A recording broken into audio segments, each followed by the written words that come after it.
for your interest. You're welcome. You're welcome. How's your day going? It's going as well as it could be expected when one is about to leave for holidays the next day. Nice. So a lot of packing.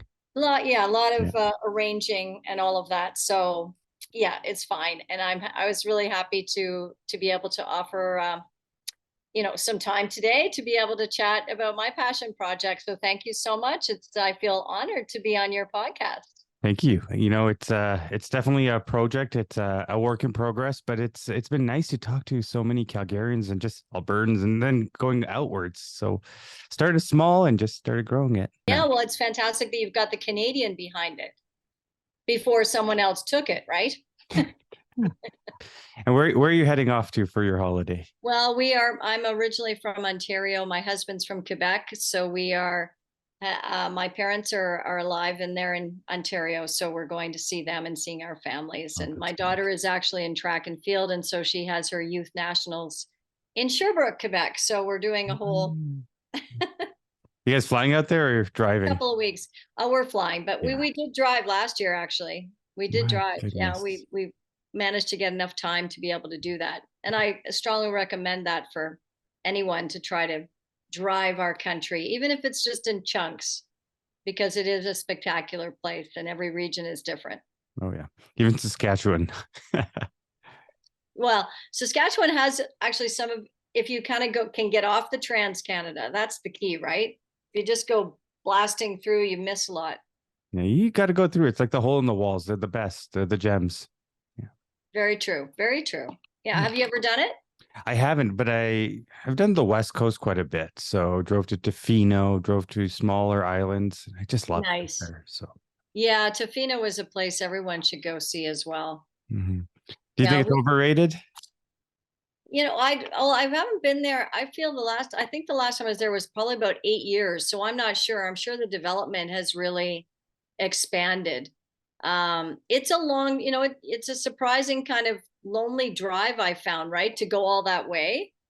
It is. It's a long, lonely drive, but then you go through these Cathedral Grove, this beautiful area with the trees, and oh my gosh. Yeah, it's a beautiful spot. It's very wild. I hope it hasn't gotten too much, commercial. I hope they've kept it, Yeah. tried to anyway, Mhm. because it's really about the beauty of the place, not the next food truck and the next restaurant that comes in or hotel. Leave that for the big cities. Exactly.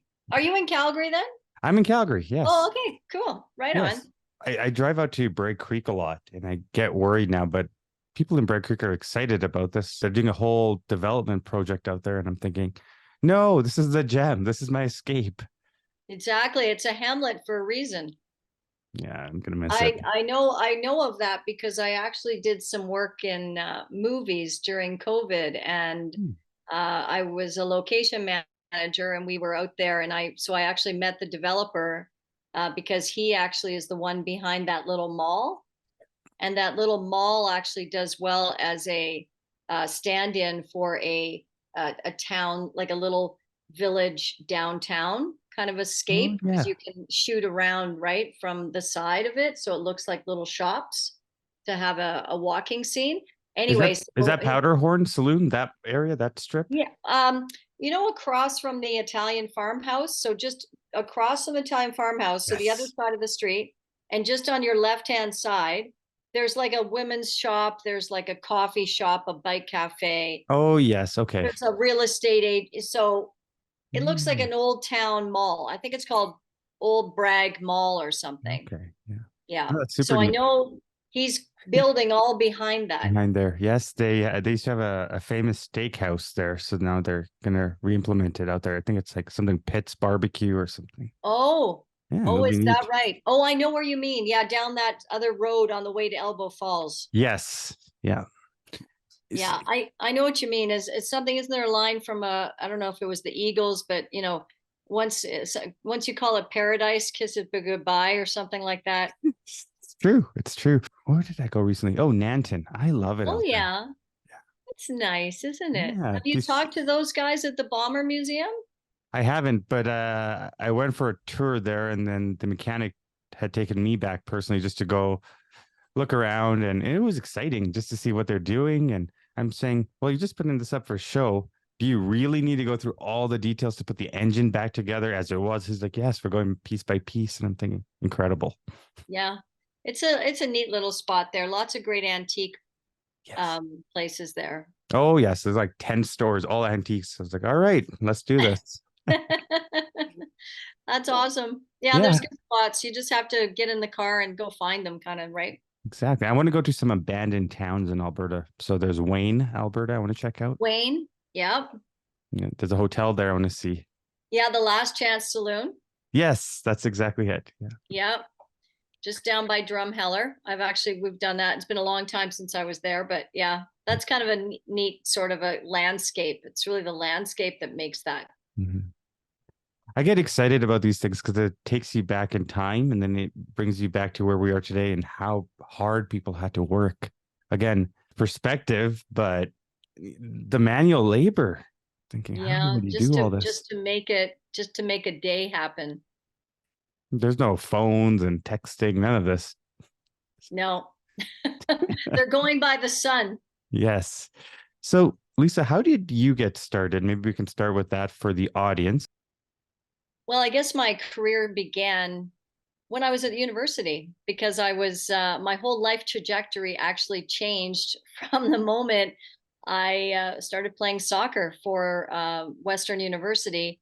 And while I was playing soccer, we were at the athletic banquet, and a couple of students were actually there from the student radio station, and they were looking for other students to volunteer for the radio station.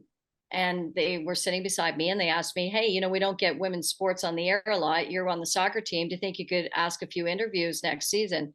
And I thought, oh, that might be fun. So it all began as a bit of a lark, interviewing my teammates after we just played a game, and I'd say, Danowski, why don't you pass me though? I was wide open there. Didn't you see that? And so we had a good laugh about it. But then I realized, wow, this is actually something kind of neat.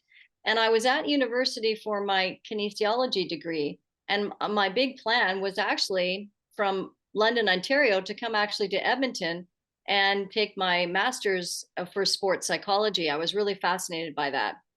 But having that radio experience just changed everything. And I recognized that I really enjoyed the process of writing number one. I did a lot of drama in high school, so there was that performance aspect. I grew up with boys in Guelph, Ontario, and was really socialized in sport, played a lot of sports. That's why I was in kinesiology. And I realized, wow, there might be something for me here. So I quickly graduated out of my degree, went to Conestoga College for broadcasting in Kitchener, Ontario. And from there, I volunteered at TSN in the newsroom back in 1989. And I was Nicely the done. first female Flugan, is what we were called. We were editorial assistants. And so we were the ones that wrote the highlights for the commentators. And that's how my broadcasting career began. A side hustle, if you will, from my phys ed degree, kinesiology degree, volunteering at student radio. And I then left that idea of sports psychology and went into broadcasting. Did you ever get stage fright or did it get easier over time? Oh, yes, I definitely did. And the thing is I remember that someone gave me some great advice about you have to look at that microphone as your friend, and that friend is the person who you are talking to, and you're only talking Mhm. to that one person. So I used to try to imagine the microphone as one of my good friends, and it made it so much easier, the process. And so learning that craft of broadcasting didn't come for me though a little bit later, because first I was establishing myself just as a writer in the TSN newsroom, and I didn't go back actually for that second diploma at the Conestoga College. I realized I was learning so much in the field, and so I was hired, and yeah, was the first female in the newsroom in that role. And I'll never forget Jack Hutchinson saying to me, he was the news director at the time, well, would you like to break the sexual barrier here at TSN? And I said, okay, sure. At the time, it was such a strange way of offering a job, and but there we are. Different times back then. And from there, I really wanted to be a reporter, Zach. And so I I started my resume, sending my resumes out to all sorts of stations. I spent 8 months. Flew into Manitoba a couple of times, went to Edmonton, and I was hired in Winnipeg at CTV in Winnipeg back in 1991, and that was my first time being a reporter, and that was my dream job at the time. And then it just built from there, going from Winnipeg to Calgary to Toronto, and then from TSN I went to the Score, which is now Sportsnet 360, I think, and then CBC. And then life took me back to Calgary to CTV. And then in 2017, that's when I began. Well, that's when actually I was in a layoff, just like many of you, as you have seen from Bell Media, I was in a layoff from CTV. And so that's really the long and short of it in terms of Oh my, yeah. I just brushed over a 30-year career in broadcasting, but it all began when I started university in kinesiology. But there's something about real life experiences versus just reading it or learning it from a video. You have to practice these crafts and tools and utilize them and learn from mentors. Oh, 100%. And for me, many people ask me, who were your mentors? And I can honestly say, because there were very few women in sports broadcasting at this time, a lot of my mentors and the ones that I really wanted to be like Dan Patrick, who's was a long time at ESPN and is still going strong on the radio and podcasting, and so that's who I really aspired to be like. And then I saw Hannah Storm and Susie Colbert and Jeannie Zalesko, and a lot down in the United States that were starting to get some opportunities. And so really just watching their work and watching how that they presented themselves. And I took that to heart as I was crafting my role in as a sports broadcaster in Canada. And at the time too, it was all about gaining the respect and being accepted by our peers, number one, accepted by the athletes, accepted by the coaches, the general managers. And for us at that time, there was definitely pressure for us to be perfect. And no one can be perfect, but that was really what we were striving for, because at that time we were such a not a typical presence, I would say, in the sports landscape. Are you still up to date with all the scores and the players? Or...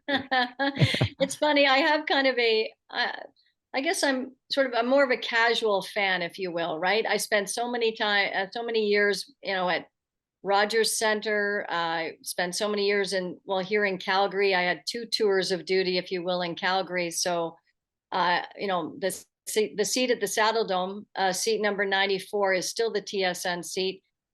It's been that way since the Saddle Dome was constructed. So now I'm no longer in those buildings. So I do tend to watch, like, I'll watch big events. I'll watch some Stanley Cup playoffs. I'll watch a Super Bowl. I really, really enjoy that quarterback documentary on Netflix right now. Love that. Big fan of those long forms. I was very fortunate to do long form documentary at CBC when I worked at Sports Journal. Um, and that was really, so I have a lot of appreciation for what goes into creating those docs. But yeah, I love that quarterback, and then I kind of got into a bit of F1, obviously, like so many of us did with Drive to Survive, and now the Tour de France. So I'm almost not really watching the everyday sports news, if you will. I lean now more to the long form. Long form. There's something about it. And once they educate us about this sport, you just start falling in love with it. And you fall in love with the teams and the work that's put in. Because that's where it is. That's where the magic is. It's not the end result. It's not the race. It's the It's work. the journey, It's the how they journey. got there. And when you can really peel back the layers and unveil, I guess, peel back the curtain, I should say, to reveal what it takes for them to either get to an Olympic Games or just become a member of, the other one I love is Breakpoint.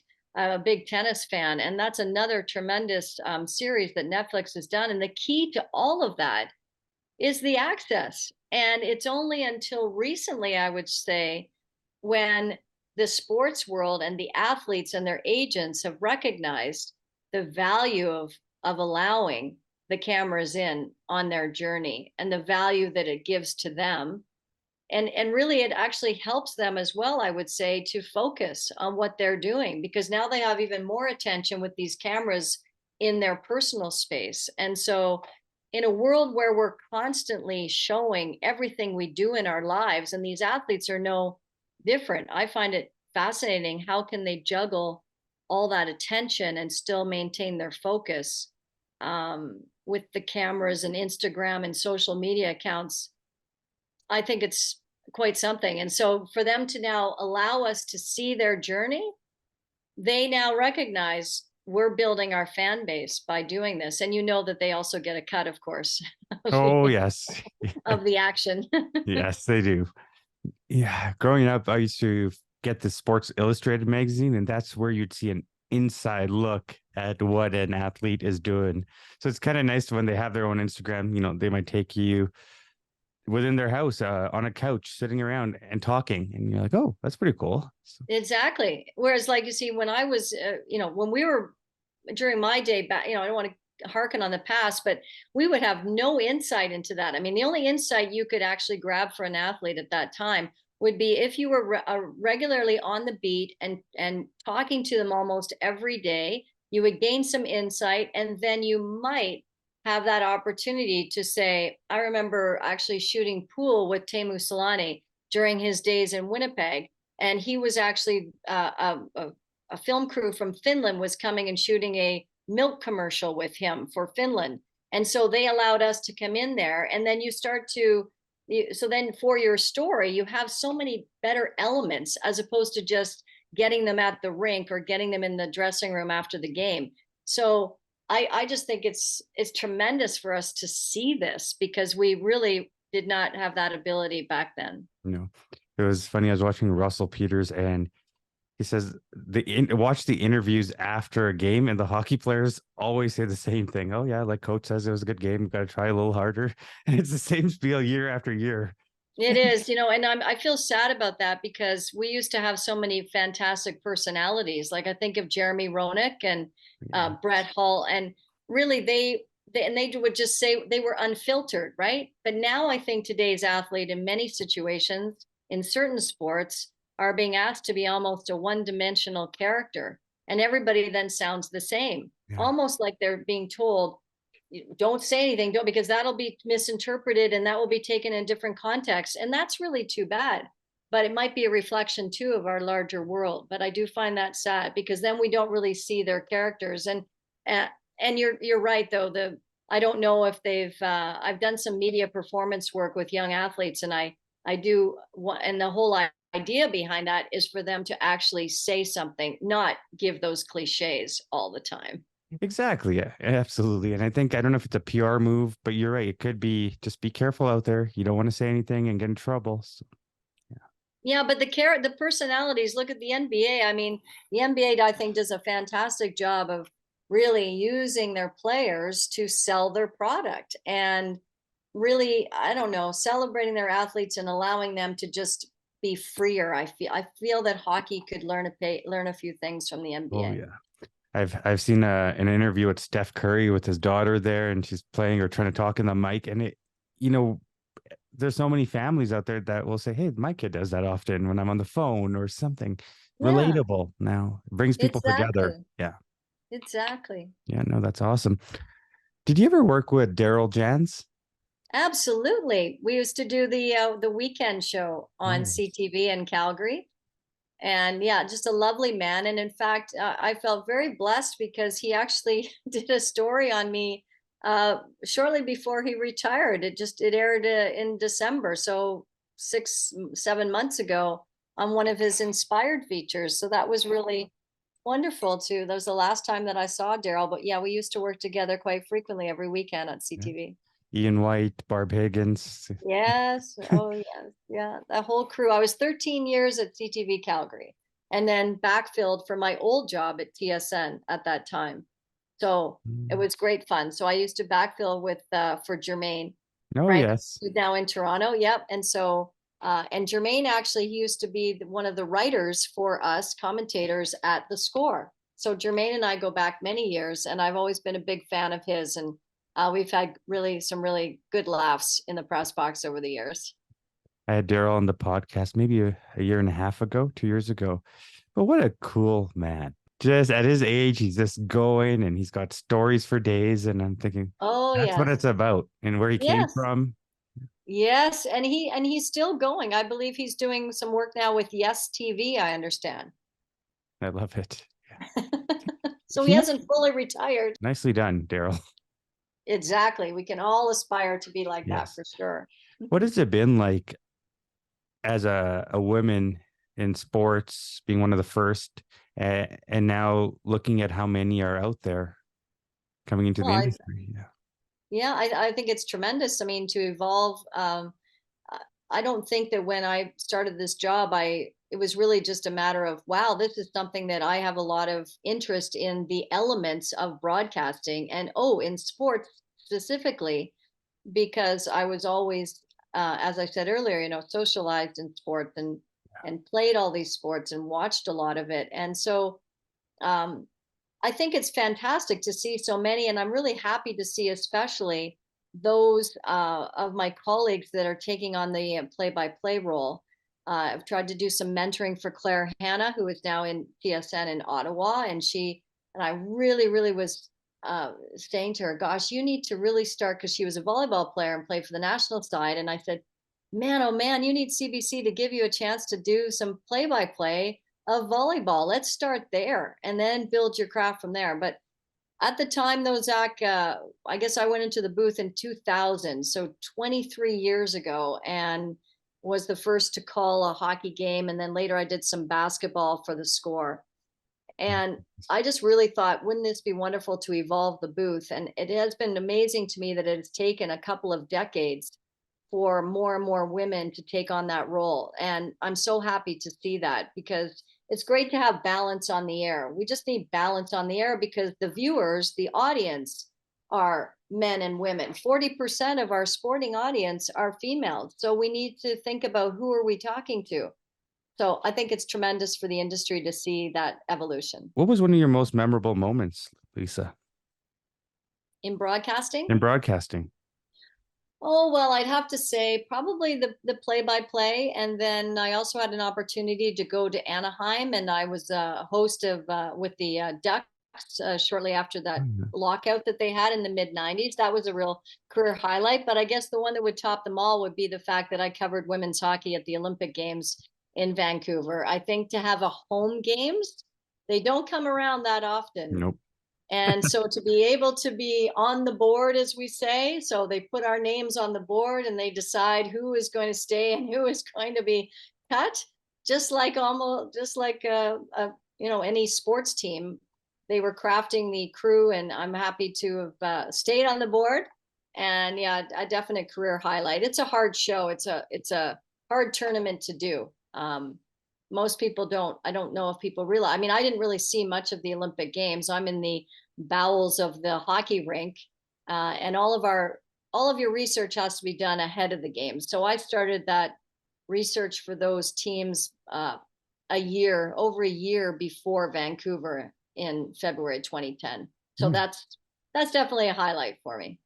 Lisa, you were nominated for a Canadian Screen Award, which was formerly the Gemini Award for Best Writing in an Information Program or Series. How was that for you? And, obviously that's one of the many awards you've won over the years. But is there something that gives you motivation through it or at that time where you're like, I'm on the right track? Mm. I think what was really special for me, Zach, about that particular award is that it was for writing. And I think sometimes people, when we watch television and we watch people doing reporting or documentary work, I think sometimes we forget about the writing that is part of that whole. So you're listening to the voiceover, you're watching the pictures, but maybe you're not really connecting it to the fact that there was a lot of blood, sweat going into the writing process to make those words sing, to have them then really reinforce the pictures that you are showing. There's a lot of field producing too that goes into that. So that award, that nomination, really meant a lot to me, because it is the it is kind of the Oscars, if you will, of Canadian television, and to be nominated up against actually some really heavy hitters like writers and producers from the Fifth Estate.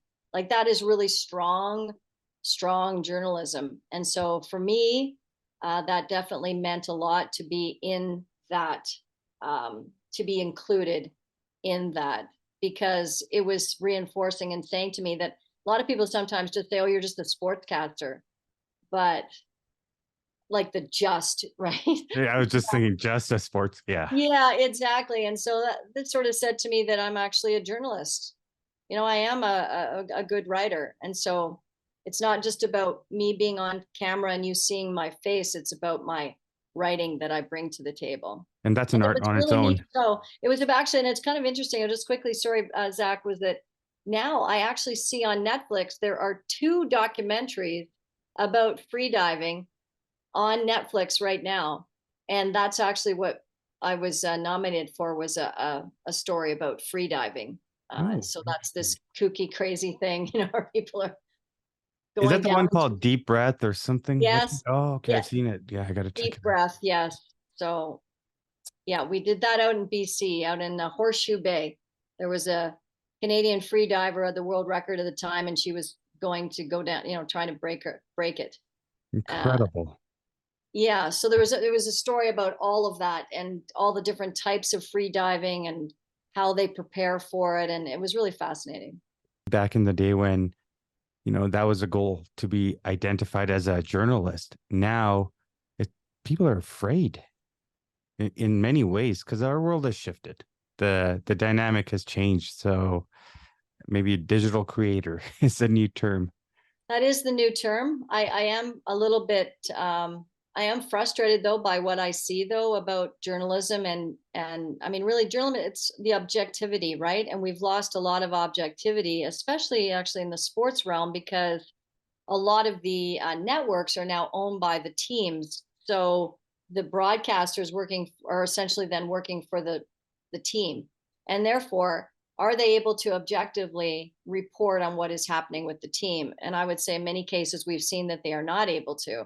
And then you expand that out into the larger world, and it just seems that sometimes the public is happy to just read, listen to just a wild west of reporting, and to say that that is the truth, and that is not the truth. And I'm actually always saying to my teenage daughter that if you read something on Instagram, that may or may not, you really have to then go to a couple of other sources to really identify if that is the truth or not. So we really have to do our work to get to what is the truth, whereas before you would just watch CTV National News or read the Herald, and you would read that and would be great journalism, and you would say that that's what happened, and you'd believe that. Of course there's always going to be the odd Yeah. But story in the now more paper than that ever. Yeah. that they maybe they got a few facts wrong, but I'm just meaning in a general sense that was where we got the Mm. news. Do you think it's because newspapers are dying out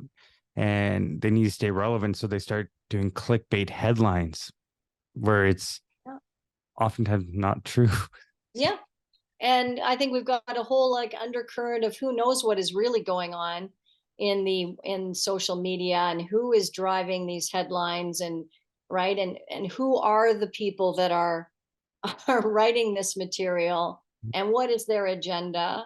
And it really is, it's really quite a fascinating thing to see. And I'd be interested to actually go to a journalism class at a Mm. university or a college and listen to how they are being taught and what they are being said, what is being said to them about what you need to do to uphold the freedom of the press and journalistic integrity, because it just seems like it's really taking a hit, and you can see how much of the news sector and the media sector has been hit by this thing that we're talking about, right? 1,300 colleagues just right laid off recently here from another Bell Media cut.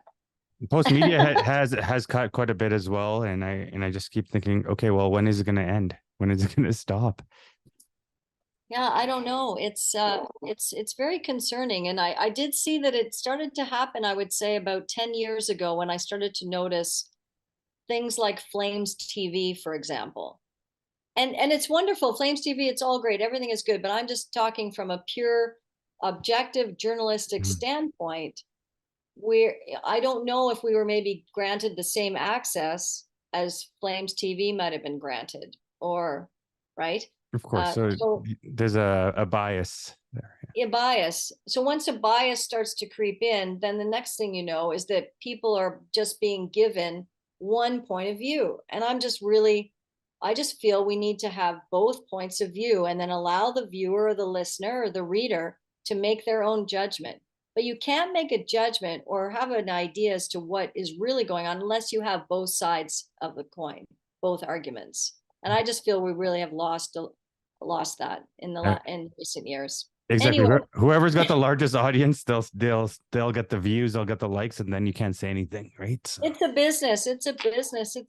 I'm sure a lot of people listening to this, well, I hope anyway, I hope you know what I'm trying to I convey do understand, there. and most people that do listen will get what you're saying here. Yeah, Yeah. they get it. They see the both sides here. When it comes to AI, as a writer, do you worry about the next generation, especially when it comes to Oh, journalism and just writing a book? it's fascinating you asked me that. I was just talking about this recently with someone because they were showing me, is it Chat chat GPT. chat GPT, and how that was able to, I gather what it does is it's going in and picking out.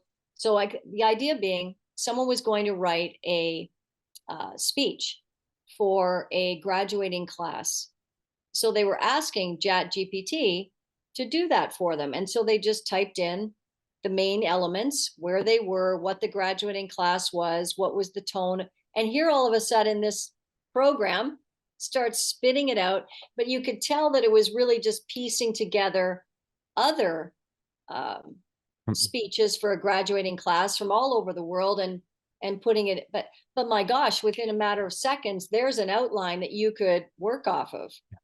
So that got me thinking about, well, my goodness, somebody could easily, yeah, put that in and have them write a book, couldn't they?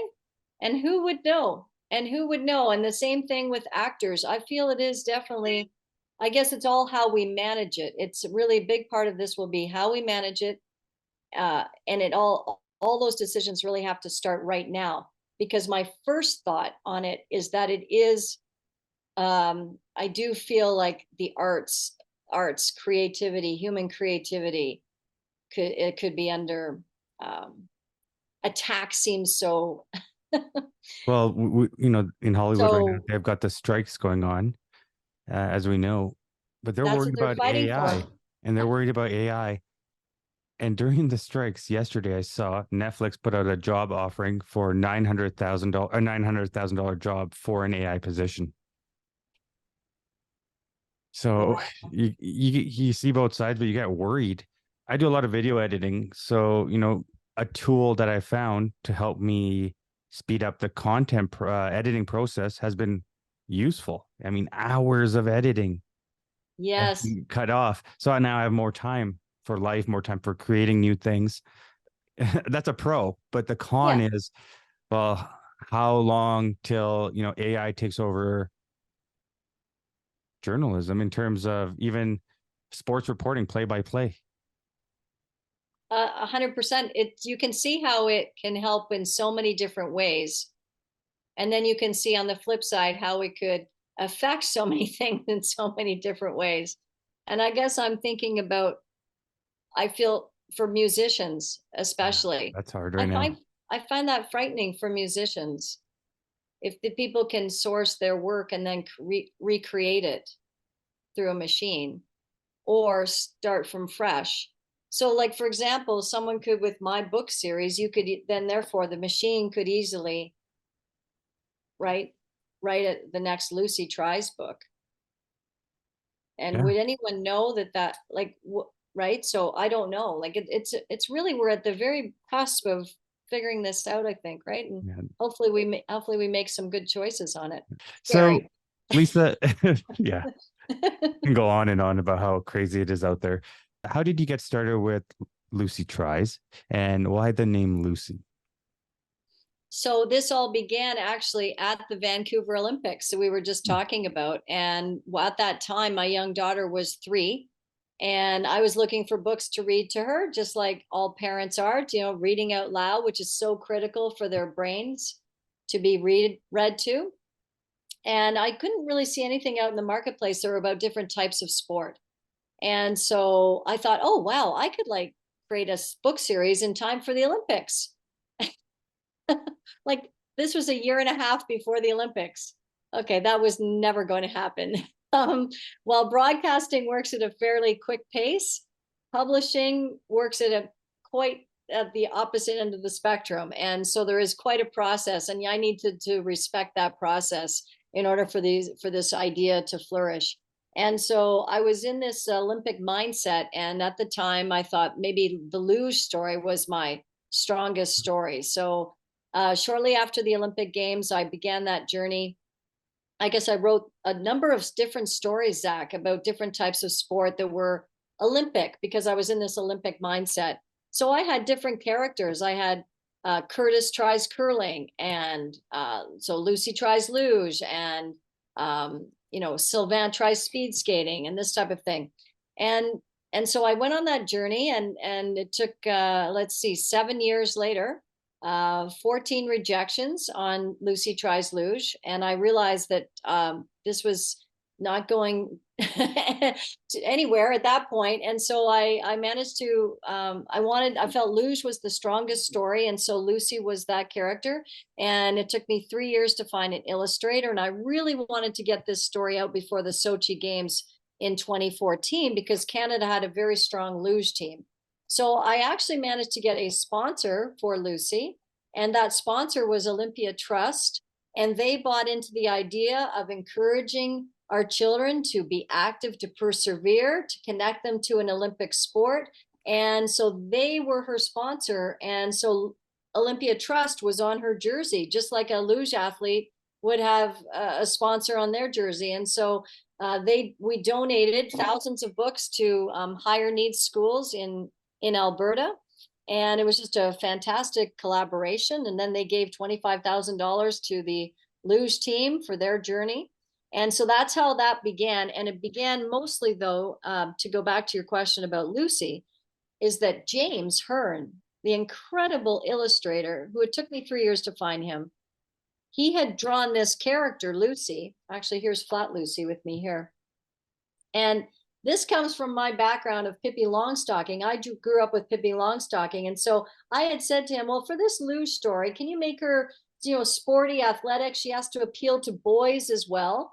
She has to be, maybe give her red hair and freckles, because I was thinking about Pippi. And so he drew this character. And when he drew her, that's when I realized we had this incredible opportunity for Lucy to be the lead character in the entire series. So we self-published with the help of Olympia Trust, Lucy Tries Luge. And then shortly thereafter, one of the publishers that had rejected the idea 5 years previously, Orca Books, then came on as our publisher. And now here we are in 2023 with 6 books and in multiple languages. And Lucy is that multi-sport champion. You see Lucy being a show or a mini episode. I can see it. Yeah. Thank you for saying that, because we have signed off on an option agreement for the animation, and I would love for that to happen, because then we could reach so many more children around the world, Zach, in that space, in the digital space, to encourage and inspire them to be active and most importantly to persevere. And that's why tries, again, we go back to words. Tries is the most important part of this, because we need our kids to try, and especially coming out of COVID, we all needed to persevere through that and continue to persevere from that. What are some of the other sports that Lucy plays? Well, Lucy tried luge off the top, then she went to short track speed skating, so keeping with that theme and also the non-traditional sports. Then she tried, her first summer sport was soccer, the world's most beautiful game. Then she tried hockey. So hockey was actually book 4, then basketball. And basketball also includes our friend Brett. Brett actually was introduced in hockey. He is in his sledge. And in the basketball book, he is in his sport chair. And so our books are our characters Lucy's friends are a diverse set of characters, and then Brett is in his wheelchair, so he is really encouraging physical activity for those of us who can't move as well as others. And then her last one, we just released, actually, Lucy tries baseball in French, Spanish, and English. And so that's our latest title that just came in April. And then we also have a team sports pack that just released in June. So it's kind of an exciting project, Zach, because we're really trying to reinforce that physical activity, how important that is, and to do so as our children are learning to read. So Lucy really is that champion for them, and all kids love her. Boys love her too. Children do not see gender. And so when they can see this character and see what she and her friends are doing, I'm hoping, then have the power to then go to their parents and maybe say, I'd like to try hockey, or I'd like to try soccer. Can I try that? And then the parent realizes, oh, maybe we should be doing something like that. And then getting them into the sport, and then they can realize the massive benefits of sport, what that can give us. What did sport give you? So soccer, what Oh, did it give you? yeah, 100% gave me so much. Gave me my life. Number one, it gave me the ability to work with other people, teamwork, especially coming from a team sport like soccer. It also taught me about defeat, about failing. In fact, one of my favorite terms is failure works. So keep doing it. And that's from Sir James Dyson from the vacuums, right? He created 3,556 vacuums or whatever, prototypes, all of them failures. But through that, he then got to the next one that was the success. So I've learned so much from that. I learned from that from I think that also helped me with my job losses. I've had a firing, I've had a layoff, I've had a redundancy, and so sport has really taught me about resiliency, uh, and how you just have to keep fighting. And so here I am. My story was a typical one of authors. 7 years, 14 rejections. But did I quit? No, you don't quit. You keep going. If you truly believe in something, then you keep going. And the same thing with me in sports media. Trying to become a reporter at that time in the early 90s as a female was not easy, but I didn't quit. And so sports has given me my life, and I think it's, I guess, given me my attitude to life. It's what you're made of. It's grit, substance. I think so. And that's why what I think is really neat about Lucy and in this series is that she is a very unique character in the sports literature space, that it's a female, but that boys and girls love her too. And in many ways, it kind of mirrors, I guess, my sports broadcasting, because when I was doing that work, I was asking men and women in the audience to accept me as a sportscaster. So it's kind of an interesting parallel journey, but at the end of the day, it's all about trying to affect these declining physical activity rates of our kids. Only 28% right now in Canada are reaching those recommended movement guidelines. So 72% are not. And that just means that will affect their long-term health. I guess that's the other thing sport has given me is health, good health.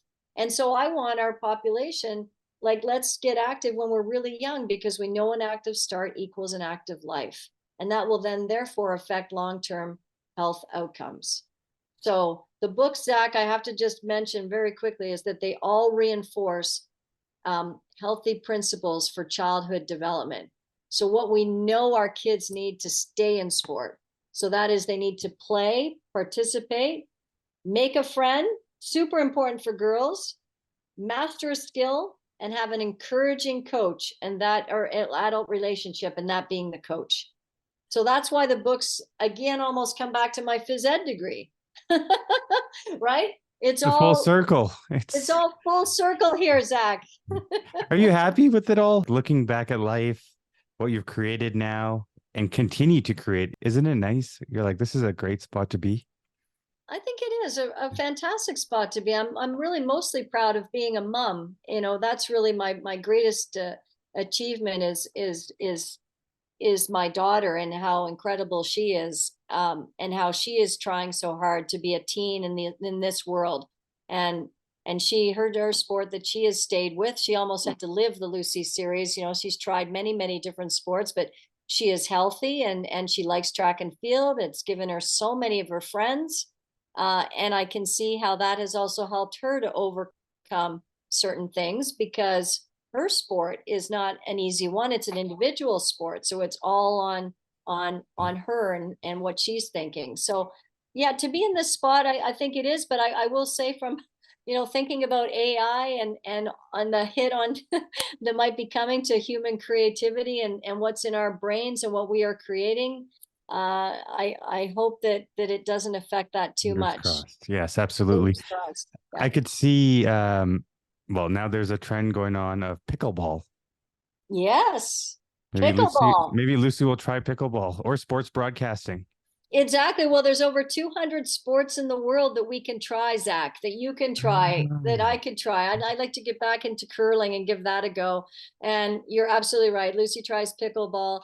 What I am really pleased about, though, is that in a lot of our books, we have the grandparents included. So we're again saying that active life, right, start equals that active life at the back end. So, the Lucy books really are for all. And it's really, James and we really are really pleased with what we've been able to do to try to help this, what I call a pending, it is, sorry, not pending, it is a children's health crisis because you brought in the screens and all of that and COVID and all of that. And so they're just not moving like they should be mhm. just for basic health. And so Yeah. I hope we can do something to help with that. I just can't imagine being a child or a teen in today's time. How hard it is, how difficult it must be to just navigate this world. It's so hard. It's so Mhm. it's challenging for them, and all we can do is try to support them as best we can and give them experiences that are happening. I think anyway, even if it's a walk in nature, that's just down the block, doesn't have to cost anything, but just to go there and to be one with nature. And there's so much research about how that can help our brains and help our young people. I wish our school system would actually include like some yoga or movement break or something like that to start the day, just to away from the screens, just to recalibrate, just to do some things that maybe we need to look at education differently, look at the stresses we put on them for the grades and all of that. I would For love what? to see some changes, right? Exactly for what? When we look back. Yeah, because most of our everything is life experience really that helps you in your life's journey. Not necessarily reading the book, but if reading the book and doing the work and doing the test and the exam leads you to a vocation, then that has value. But maybe how we are going down that path, because everything else has changed so much, maybe we do need to like change that. And I guess I'm trying to go old school, obviously, because I'm with books, but we know that there's so much research with the brain development that they're getting it from having a book being read to them or reading the book. There is research about that as opposed to swiping through something on an iPad. An iPad, a Kindle. I keep everything pen to paper. I'm old school in that way too. It's the best way to be. You get it out instead of just typing it out, or like writing a note on my phone. Hey, this is what I need to get done, or this is what I'm thinking. Literally pen to paper, write it, and you'll feel better. I think so. I think so. And it just breaks my heart when I have kindergarten teachers telling me that they have students that don't know how a book works. And especially here in Canada, to hear that, it's sad. Yeah. So they don't know where the book begins. They might try to open it in the middle, or they may, in fact, try to swipe it.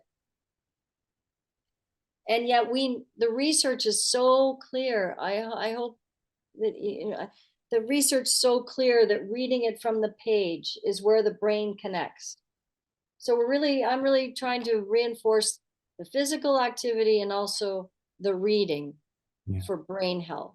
I don't have children, but I've heard from friends that do. it's better to just get them outside, push them outside, go for a bike ride instead of handing them the iPads. I mean, the way we grew up was so different than the way they are now. So, Yeah. yeah. And yet we have to identify and recognize that that is how they're. So I'm not saying throw the phone away. I'm just saying, how about some balance? And being outside is just good for your health, right? And playing with friends and trying to Exactly. try a sport and just to try different things. It's only gonna, I think, I mean, that's the mission statement. It is to inspire all children to be active and persevere so they can lead healthier and therefore happier lives. Mm. Yeah, it's That's the mission longevity. statement. I mean, I bet you remember today some of the greatest moments were playing soccer with your gals and those memories, the ups and downs. Yeah. Yeah, absolutely. And it's always people, right? People are, we're humans. I mean, we need that human connection, that people connection. And I think obviously in our social world, yes, Facebook and Twitter and all these platforms have, and Instagram have really enabled us to stay in touch, but at a different way than certainly my generation is Mhm. used to. Like, are we And truly connected, or yes, or is it just connected to be connected, just for the follow or the like? Are we engaging with one another? It's different. yes, exactly. You kind of can keep track of people from afar, but yeah, you would argue about what kind of connection. So when I'm definitely needing that, I have to pick up the phone and talk to my friends who are not here in Alberta. Better yet, go see them when I'm back home. And then the connection is really there. And why wouldn't it be? Because that's what we are as humans. Yeah. We're Oh, texting, this has been an interesting conversation. hasn't it? We're texting each other on a phone to see if we can call each other.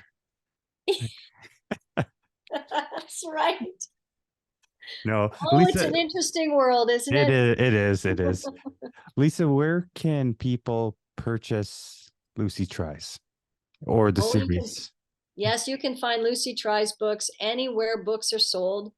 You can find them on the other platforms like Amazon and Indigo and all. And I always like to try to support our local independent bookstores because they are truly fantastic for creators because they tend to really they'll know your books, they'll talk about your books, and so yes, you can find there, and you can even find them actually on the Lucy website, Zach, at lucytriesports.com. We'll And I definitely add all believe, the links for the yeah. listeners. Yeah. Oh, okay. Well, Yeah. thank you. That's very much appreciated. Thank you. Bye, Lisa. Zach, have a good weekend.